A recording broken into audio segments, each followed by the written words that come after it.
ಏನೇ ಮಾಡಿದ್ರು ದೋಸೆ ಸರಿಯಾಗಿ ಬರ್ತಿಲ್ಲ, ಮಧ್ಯದಲ್ಲಿ ಸೀದೋಗ್ತಿದೆ, ಈ ರೀತಿ ಹಲವಾರು ಪ್ರಾಬ್ಲಮ್ಸ್ ತುಂಬಾ ಜನ ನನಗೆ ಹೇಳಿದ್ರು. ಸೊ ಅಂತಹ ಸಮಸ್ಯೆಗಳಿಗೆಲ್ಲ ಪರಿಹಾರ ಈ ವಿಡಿಯೋದ ಮೂಲಕ ಹೇಳಕ್ ಟ್ರೈ ಮಾಡ್ತೀನಿ. ಸೊ ದಯವಿಟ್ಟು ವಿಡಿಯೋ ಪೂರ್ತಿ ನೋಡಿ. ಒಂದು ಹೊಸ ಕ್ಯಾಸ್ಟ್ ಐರನ್ ದೋಸೆ ತಗೊಂಬಂದಾಗ ಫಸ್ಟ್ ಏನ್ ಮಾಡ್ಬೇಕು ಅಂತ ಹೇಳಿದ್ರೆ ಅದನ್ನ ಸೋಪ್ ಹಾಕಿ ಚೆನ್ನಾಗಿ ವಾಶ್ ಮಾಡಿ ಒಣಗಿಸ್ಬಿಟ್ಟು ಅದ್ರ ಮೇಲೆ ಎಣ್ಣೆ ಹಚ್ಚಿ ಸ್ಟವ್ ಮೇಲಿಟ್ಟು ಅದನ್ನು ಮೀಡಿಯಂ ಫ್ಲೇಮ್ ಅಲ್ಲಿ ಹೀಟ್ ಮಾಡಬೇಕು. ಒಂದು 5 ರಿಂದ 10 ನಿಮಿಷ ಆದಾಗ ಈ ರೀತಿ ಲೈಟ್ ಆಗಿ ಹೊಗೆ ಬರಕ್ ಶುರು ಆಗುತ್ತೆ. ಹಾಗ ಅದನ್ನ ಸ್ಟವ್ ಆಫ್ ಮಾಡಿ ಅದನ್ನು ಕೂಲ್ ಆಗಬಿಡಿ. ಈಗ ಅದನ್ನ ಮತ್ತೊಂದ್ಸಲ ಚೆನ್ನಾಗಿ ವಾಶ್ ಮಾಡಿ ಸ್ಟವ್ ಮೇಲೆ ಇಟ್ಟು ಅದರಲ್ಲಿ 1 ಸ್ಪೂನ್ ಎಣ್ಣೆ ಹಾಕೋಬೇಕು. ಜೊತೆಗೆ ಒಂದು ಅರ್ಧ ಈರುಳ್ಳಿ ಈ ರೀತಿ ಕಟ್ ಮಾಡಿ ಸೇರಿಸ್ಕೊಂಡು ಅದನ್ನು ಮಿಕ್ಸ್ ಮಾಡ್ತಾ ಫ್ರೈ ಮಾಡಬೇಕು. ಅದು ಎಲ್ಲಾ ಕಡೆ ಹೋಗ್ಬೇಕು ಈರುಳ್ಳಿ. ಇದು ಕೂಡ ಒಂದು 8 ರಿಂದ 10 ನಿಮಿಷ ಆಗುತ್ತೆ. ಅಷ್ಟರಲ್ಲಿ ಈರುಳ್ಳಿ ಲೈಟ್ ಬ್ರೌನ್ ಅಥವಾ ಬ್ರೌನ್ ಆದಾಗ ಅದನ್ನ ತೆಗೆದು ಬಿಸಾಡಿ ಒಂದು ಬಟ್ಟೆ ತಗೊಂಡು ಅದನ್ನು ನೀಟಾಗಿ ವೈಪ್ ಮಾಡಬೇಕು. ಈಗ ಮುಖ್ಯವಾದ ವಿಷಯ ಏನಂದ್ರೆ ಫ್ಲೇಮ್ ಕರೆಕ್ಟ್ ಆಗಿ ಸೆಟ್ ಮಾಡೋದು. ದೊಡ್ಡ ತವ ಅಥವಾ 12 ಇಂಚಿರೋ ತವ ಆದ್ರೆ ಅದನ್ನು ದೊಡ್ಡ ಬರ್ನರ್ ಮೇಲೆ ಇಡಬೇಕು. ಅದಕ್ಕಿಂತ ಚಿಕ್ಕದಾದ್ರೆ ಮೀಡಿಯಂ ಸೈಜ್ ಬರ್ನರ್ ಇದ್ರೆ ನಡೆಯುತ್ತೆ. ಅಂಡ್ ಫ್ಲೇಮ್ ಯಾವಾಗ್ಲೂ ಮೀಡಿಯಂ ಹೈ ಇರಬೇಕು. ಅಂದ್ರೆ ಫುಲ್ ಹೈ ಇರಬಾರ್ದು, ಫುಲ್ ಮೀಡಿಯಂ ಇರಬಾರ್ದು, ಎರಡರ ಮಧ್ಯದಲ್ಲಿ ಇರಬೇಕು.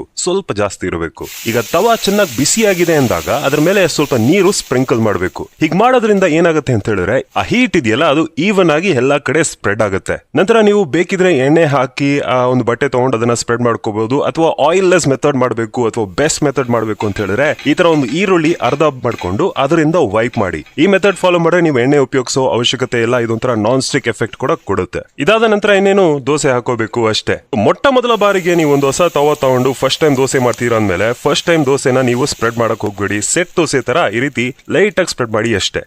ಅಟ್ಲೀಸ್ಟ್ ಒಂದು 6 ತಿಂಗಳು ಆಗೋವರೆಗೂ ಫಸ್ಟ್ ಟೈಮ್ ನೀವು ದೋಸೆ ಮಾಡ್ಬೇಕು ಅಂದ್ರೆ ಆ ತವಾ ಮೇಲೆ ಈ ತರ ಸೆಟ್ ದೋಸೆ ತರ ಒಂದು ದೋಸೆ ಹಾಕ್ಬಿಡಿ. ಎಣ್ಣೆ ದೋಸೆಯಿಂದ ನಿಮ್ ಇಷ್ಟ ಇರೋ ತರ ನೀವು ಆರಾಮಾಗಿ ಸ್ಪ್ರೆಡ್ ಮಾಡ್ಕೋಬಹುದು. ಎಷ್ಟು ತೆಳ್ಳಗ್ ಬೇಕೋ ಅಷ್ಟು ತೆಳ್ಳಗ್ ಮಾಡ್ಕೋಬಹುದು. ಸೊ ಮೊದಲನೇ ದೋಸೆ ತೆಗೆದಾದ್ಮೇಲೆ ಒಂದು ಬಟ್ಟೆ ತಗೊಂಡು ಅದನ್ನ ನೀಟಾಗಿ ವೈಪ್ ಮಾಡಬೇಕು. ಮತ್ತೆ ಈರುಳ್ಳಿಯಿಂದ ಈ ರೀತಿ ವೈಪ್ ಮಾಡ್ಕೊಂಡು ಆಮೇಲೆ ದೋಸೆ ಹಾಕಿ. ಇಷ್ಟೆಲ್ಲ ಪ್ರಾಸೆಸ್ ಫಾಲೋ ಮಾಡಿ ಕೂಡ ನಿಮಗೆ ದೋಸೆ ಒಂದ್ ಕಡೆ ಮಾತ್ರ ಸೀದೋಗ್ತಿದೆ ಅಂತ ಹೇಳಿದಾಗ ತವಾ ಈ ರೀತಿ ಅಡ್ಜಸ್ಟ್ ಮಾಡ್ಕೊಳ್ಳಿ. ಕೆಲವೊಂದ್ಸಲ ಫ್ಲೇಮ್ ಸರಿಯಾಗಿ ಬರೋದಿಲ್ಲ, ಹಾಗಾಗಿ ಒಂದ್ ಕಡೆ ಮಾತ್ರ ಹೀಟ್ ಜಾಸ್ತಿ ಇರುತ್ತೆ. ಅವಾಗ ಏನ್ ಮಾಡ್ಬೇಕು, ನಿಮ್ಮ ತವಾನ ಈ ರೀತಿ ಅಡ್ಜಸ್ಟ್ ಮಾಡ್ಕೋಬೇಕು. ತುಂಬಾ ಜನ ಹೇಳಿದ ಇನ್ನೊಂದು ಮುಖ್ಯವಾದ ವಿಷಯ ಏನಂದ್ರೆ ದೋಸೆ ಅಂಟ್ಕೊಳ್ಳುತ್ತೆ ತವಾಗೆ, ಬರೋದಿಲ್ಲ ಅಂತ ಹೇಳ್ಬಿಟ್ಟು. ಸೊ ಅದಕ್ಕೆ ಏನ್ ಮಾಡ್ಬೇಕಂತ ಹೇಳಿದ್ರೆ ಒಂದು ಬೌಲ್ ತಗೊಂಡು ಅದರೊಳಗೆ 1 ಸ್ಪೂನ್ ಅಕ್ಕಿ ಹಿಟ್ಟು ಅಥವಾ ಮೈದಾ ಹಿಟ್ಟು ತಗೊಂಡು ಅದ್ರ ಜೊತೆಗೆ 1 ಸ್ಪೂನ್ ರವೆಯನ್ನು ಹಾಕಿ ನೀರು ಸೇರಿಸಿ ಅದನ್ನು ಗಂಟಿಲದ ಹಾಗೆ ಮಿಕ್ಸ್ ಮಾಡಿ ನಿಮ್ಮ ದೋಸೆ ಹಿಟ್ಟಿಗೆ ಹಾಕೊಂಡು ಆಮೇಲೆ ದೋಸೆ ಮಾಡಿ. ಅವಾಗ್ಲೂ ನಿಮ್ಗೆ ಅದೇ ತರ ಅಂಟ್ಕೊಳ್ತಿದ್ರೆ ಇನ್ನೊಂದ್ ಸ್ವಲ್ಪ ಅದೇ ಸೇಮ್ ಮಿಶ್ರಣ ಇನ್ನೊಂದ್ಸಲ ಹಾಕಿ, ಇನ್ನೊಂಚೂರು ಹಾಕಿ. ಸೊ ದೋಸೆ ಎಲ್ಲ ಮಾಡಾಗಿದೆ. ಆಮೇಲೆ ನೀವು ಮಾಮೂಲಿ ತವಾಗಳ ತರ ಇಲ್ಲ ಪಾತ್ರೆಗಳ ತರ ಹಾಗೆ ಬಿಡಕ್ಕಾಗೋದಿಲ್ಲ, ಯಾಕಂದ್ರೆ ಇದು ಕ್ಯಾಸ್ಟ್ ಐರನ್. ಸೊ ಇದನ್ನ ಪೂರ್ತಿ ಕೂಲ್ ಡೌನ್ ಆದ್ಮೇಲೆ ಅದನ್ನ ಚೆನ್ನಾಗಿ ವಾಶ್ ಮಾಡ್ಕೊಂಡು ನಂತರ ಒಂದು ಬಟ್ಟೆ ತಗೊಂಡು ಅದನ್ನ ಡ್ರೈ ಮಾಡಬೇಕು. ಆಮೇಲೆ ಒಂದು 10 ಸೆಕೆಂಡ್ ಹೀಟ್ ಮಾಡಿ ಫೈನಲಿ ಏನ್ ಮಾಡ್ಬೇಕಂತ ಹೇಳಿದ್ರೆ ಅದರ ಮೇಲೆ ಕೆಳಗೆ ಎಲ್ಲಾ ಕಡೆ ಎಣ್ಣೆ ಹಚ್ಕೊಂಡು ಅದನ್ನ ಒಂದು ಡ್ರೈ ಆಗಿರೋ ಜಾಗದಲ್ಲಿ ಇಡಬೇಕು. ಸೊ ಈ ರೀತಿ ನೀವು ಫಾಲೋ ಮಾಡೋದ್ರಿಂದ 10 ಅಲ್ಲ 20 ವರ್ಷ ಆದ್ರೂ ಕೂಡ ನಿಮ್ ದೋಸೆ ತವಾಗೆ ಏನು ಆಗೋದೇ ಇಲ್ಲ, ಹಾಗೆ ಪರ್ಫೆಕ್ಟ್ ಆಗಿರುತ್ತೆ.